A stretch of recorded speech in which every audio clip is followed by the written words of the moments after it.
अपघात झालेला त्या ठिकाणच्या काही शेतकरी महिला आहेत, त्या महिलांनी हे विमान कोसळताना पाहिलेलं आहे. बारामतीतून विमान आलं म्हणजे इकडे जाता जाता लाईटीचा खांब मोठा आहे ना, त्याला धडकलं आणि गाडीपाशी गेली, डायरेक्ट विमानापाशी गेली. मला म्हणली मागं सर, पुढे येऊ नको म्हणली, पोटबीट होईल आमची एकदम. बारामतीमध्ये सकाळी विमान अपघात झाला. बारामती तालुक्यातील गोजूबावी या ठिकाणी ही विमान अपघात घडलेला आहे. माझ्यासोबत या ठिकाणी ज्या ठिकाणी विमान अपघात झालेला त्या ठिकाणच्या काही शेतकरी महिला आहेत, त्या महिलांनी हे विमान कोसळताना पाहिलेलं आहे. काय मावशी सांगाल कसं?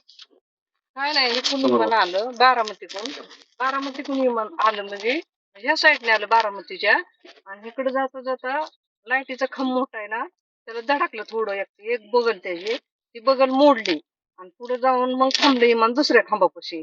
आणि मग मी इथं होती ती भिली, उठून उभा राहिले. काय धडकलं म्हणून बघितलं तर विमान होतं. मग थोडीशी पडायला पळाली, पुन्हा विमान गप झाल्यावर खाली उतरली आणि तालीवनं आणि गाडीपाशी गेली, डायरेक्ट त्या विमानापाशी गेली. तर मला म्हणली मागं सर, पुढे येऊ नको म्हणली, पोटबीट होईल आमची एकदम.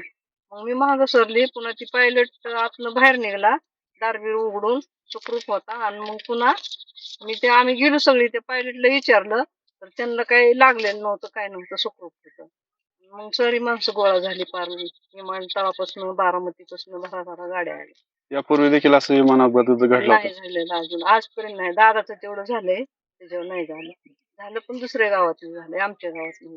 या विमान अपघातापासून दादाचा जे विमान अपघात झालाय ते किती अंतर असेल? ते अंतर किती असेल ग दिले? 5 किलोमीटर असेल आमच्या घरापासून. 5 किलोमीटर. तुम्ही कुठं होता या अपघात झाला तर? हे झालं तिथंच होते. काय पाहिलं? मग तेच की, खांबाला धडकले, उठून उभा राहिले. त्याचा आवाज येत नव्हता, ते इमान आलं तिकडून तेव्हा. पण खांबाला धडकले, बघितलं मी उठून, काय ते इमान होतं. म्हणलं आता काय खरं नाही, इमान पडलं म्हणून साठी पळाली थोडी, पुन्हा माघारी फिरली, इमान गप झाले मी इमानाकडे गेली.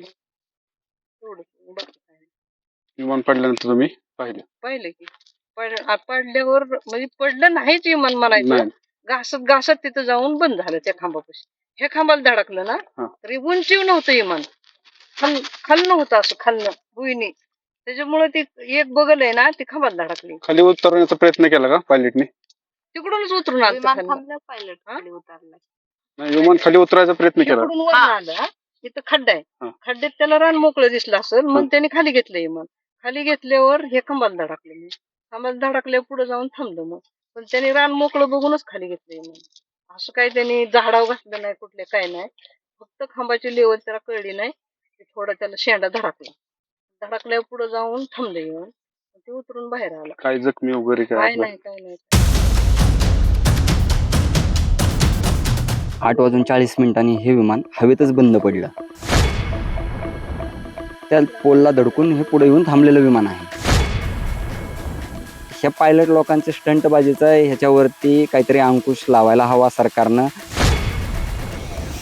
बारामती तालुक्यातील गोजूबावी या ठिकाणी शिकाऊ विमानाचा अपघात झालेला आहे. आपण पाहू शकता या ठिकाणी हे विमान पडलेलं आहे. सकाळी 8:30च्या सुमारास हा विमानाचा अपघात झालेला आहे. या शेतकरी ज्या शेतामध्ये ते विमान पडलेलं आहे, त्या आपण ह्या साईडला पाहिलं तर महिला देखील ह्या शेतामध्ये काम करत आहेत. काम करत असताना हे विमानाचा अपघात झालेला आहे. या विमानामध्ये कुठलीही दुर्दैवी घटना घडली नाही असं सांगण्यात येत आहे. माझ्यासोबत या ठिकाणचे काही शेतकरी आहेत, नागरिक आहेत, त्यांच्याकडून जाणून घेणार नक्की काय हे अपघात कसा घडला आणि अपघात काय. 8:40 हे विमान हवेतच बंद पडलं आणि खाली येऊन त्या पोलला धडकून हे पुढे येऊन थांबलेलं विमान आहे. हे रेडबर्ड कंपनीचं अपघात वेगळा आणि हे पायलट लोक स्टंट करतात. इथून 300 मीटर अंतरावरती वाघजाई पाझर तलाव आहे. तो तलाव भरल्याच्या नंतर ना हे पायलट त्या तलावाच्या वरतून विमान घेऊन जातात, एकदम खाली आणतात. जशी समुद्रात पाण्याची लाट व्हावी तशी ती लाट तयार होती. त्यामुळे ह्या पायलट लोकांच्या स्टंटबाजीचा ह्याच्यावरती काहीतरी अंकुश लावायला हवा सरकारनं, शासनानं, प्रशासनानं याच्याकडे लक्ष द्यायला पाहिजे. आणि दुसरी गोष्ट अशी की या रेडबर्ड कंपनीकडे आमच्या गोजबावीतील प्रमुख लोक गेले असता ते सांगतात की आम्हाला गावची गरज नाही. आता साहेब फक्त 1 मिनिटं तुम्हाला आता काही ठरवून केलेली गोष्ट नाही, परंतु गोजबावी कसे ह्या रेडबर्डला सहकार्य करते हे तुम्हाला दाखवतो. तिथं बघा साहेबांशेजारी तो आमचा एक मित्र आहे, उन्हात साहेब आहेत म्हणून त्याने डोक्यावर जाऊन बाज आणली आणि त्यांना तिथं बसायला दिले. हे सहकार्य आहे की नाही? ह्या रेडबर्ड कंपनीवाल्याला कोण सांगणार? मोठ्याची लोक यांना ह्या छोट्या गोष्टी नाहीत समजणार. परंतु आम्ही पोलीस प्रशासन असेल किंवा इतर सर्व गोष्टी असेल, आमचे गोजबावीचे नागरिक सर्वच सहकार्य करत असतात. मग ते विमानतळाला असेल किंवा सगळ्याच यांना आम्ही नेहमी सहकार्याच्या भावनेतून पुढे जात असतो. प्रशासनाकडे काय तुमची मागणी असणार आहे इथून? याच्यावरती चौकशी करून कारवाई व्हायला पाहिजे आणि हे जे स्टंटबाजी करतात ना, हे थांबायला पाहिजे. अपघात चुकून घडला एखादा तर तो ठीक आहे, परंतु स्टंटबाजी पूर्णपणे थांबायला पाहिजे. दुसऱ्याच्या जीवानीशी खेळायचा कोणालाही घटनेनं अधिकार दिलेला नाही. सगळ्याला घटनेनं अधिकार परमपूज्य डॉक्टर बाबासाहेब आंबेडकरांना जगण्याचा अधिकार दिलाय सन्मानानं. असा अपघात होऊन लोळापांगळा होऊन जगण्याचा अधिकार नाही दिला. तुम्ही आहे त्या परिस्थितीत जसं आहे तसं जगा, याचा अधिकार दिलेला आहे आणि हे अधिकार आमचा हिरावून घेऊ शकत नाही. अधिकार आमचा हिरावून घेत नाहीत असं शेतकऱ्यांकडून सांगण्यात येतं. टाइम्स नाव मराठी, प्रशांत तुपे, बारामती.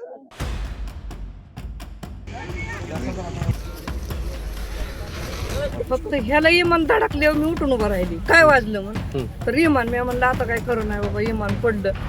केलं सगळं बंद केलं, बाहेर निघलं दार उघडून. काय झालंय का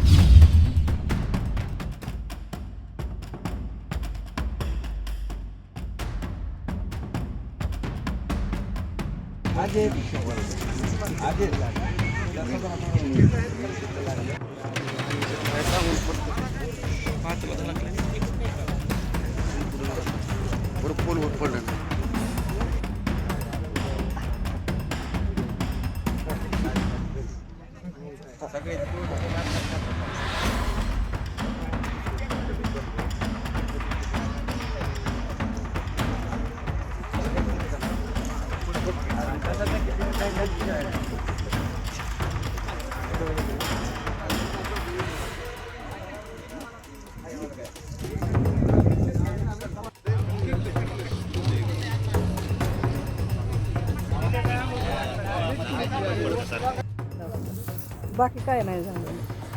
ही आहे का नाही ते थांब लागला ना ते खांबाला धडकल्यामुळं सरळ चाललं होतं ते जिकडं जाणं, म्हणजे खाल्लं येत होतं, खाल्लं उडलं नव्हतं. धडकल्यावर त्याची तार एक तुटली. किती वाजता झालं मावशी? किती वाजता? 8:30 वाजता. 8:30 वाजता झालं. तुम्ही कुठे? इथं जवळच होता काय? तिथंच होता का? बेल उपटत होता होय? मग डायरेक्ट आलं काय ते?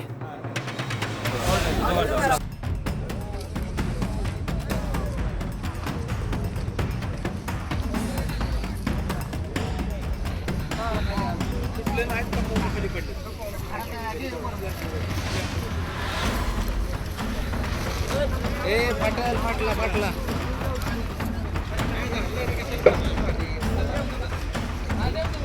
एक जण तिथं थांबा.